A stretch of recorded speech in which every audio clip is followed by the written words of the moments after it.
दोस्तों, आपने the mummy के पहले भाग में आपने देखा था कि कैसे डेविड को अपने घर के गार्डन पर एक बॉक्स मिलता है जिसमें बहुत सारे पुराने सामान होते हैं और उस बॉक्स में एक लेटर भी होता है और उस लेटर में एक जादुई रिंग के बारे में जिक्र किया गया होता है। डेविड और डेनियल उस रिंग को ढूंढने का प्लान बनाते हैं और आखिर में दोनों को यह पता चलता है कि वो जादुई रिंग डेविड के दादाजी के हाथों में है जो कि 20 साल पहले ही मर चुके हैं। उसके बाद दोनों जाकर डेविड के दादाजी का डेड बॉडी को ढूंढने लगते हैं और दोनों को वो डेड बॉडी मिल जाता है। डेड बॉडी मिलने के बाद दोनों रिंग लेकर भागने का प्लान बनाते हैं, लेकिन डेविड के दादाजी का लाश फिर से जिंदा हो जाता है। उसके बाद दोनों उस उंगली को काट देते हैं जिस उंगली में वो रिंग होता है और उसके बाद दोनों वहां से भाग जाते हैं। दोस्तों, अगर आपने अभी तक द मम्मी का पहला भाग नहीं देखा है तो जरूर देख लीजिए, नहीं तो ये कहानी आपको समझ नहीं आएगा।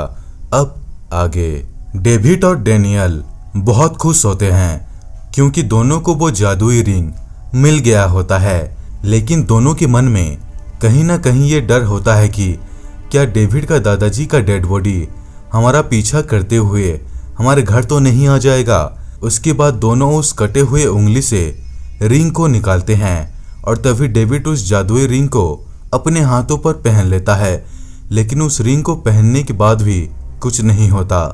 दरअसल दोनों को यह पता नहीं होता है कि जादुई रिंग का इस्तेमाल कैसे किया जाता है। कुछ देर बाद डेविड को आत्माएं दिखाई देते हैं जो कि उनके आसपास ही घूम रहा होता है।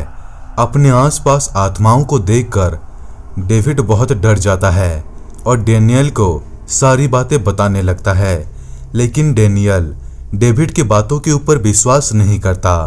उसके बाद डेविड अपने हाथों से उस जादुई रिंग को निकालकर डेनियल के उंगली पर पहना देता है, जिसके बाद से डेनियल को आत्माएं दिखाई देने लगते हैं, जिसे डेनियल बहुत डर जाता है और उस रिंग को खोल देता है। उसके बाद दोनों मिलकर ये फैसला करते हैं कि उस जादुई रिंग को जहां से लाए थे वहीं पर रख देंगे। उसके बाद दोनों उस जगह पर जाते हैं जहां पर डेविड के दादाजी का लाश को दफनाया गया होता है। वहां जाने के बाद डेविड के दादाजी का लाश गायब होता है।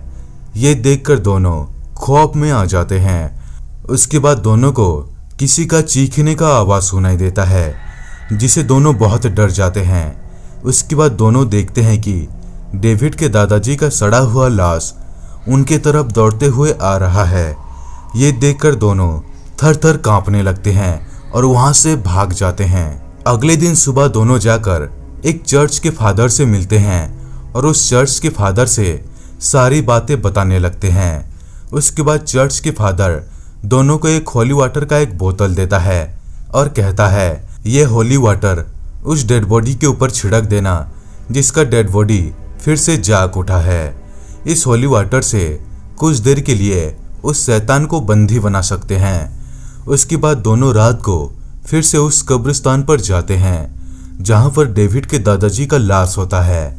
उसके बाद दोनों देखते हैं कि डेविड के दादाजी का लाश एक पेड़ में झूल रहा है। उसके बाद डेनियल अपने पॉकेट से होली वाटर निकालकर उस डेड बॉडी के ऊपर छिड़क देता है। उसके बाद दोनों मिलकर उस जादुई रिंग को उस डेड बॉडी के उंगली पर पहना देते हैं और उस सड़े हुए डेड बॉडी को फिर से अपने कब्र पे दफना देते हैं। दोनों जैसे ही कब्रिस्तान से बाहर जा रहे होते हैं तो दोनों को एक आवाज सुनाई देता है, आई किल यू। दोस्तों, ये स्टोरी कैसा लगा नीचे कमेंट करके जरूर बताना। दोस्तों, अगर वीडियो अच्छा लगा हो तो वीडियो को लाइक करें, शेयर करें और इस चैनल को सब्सक्राइब करना बिल्कुल भी ना भूलें। तो दोस्तों, मिलते हैं अगले वीडियो में, तब तक के लिए धन्यवाद।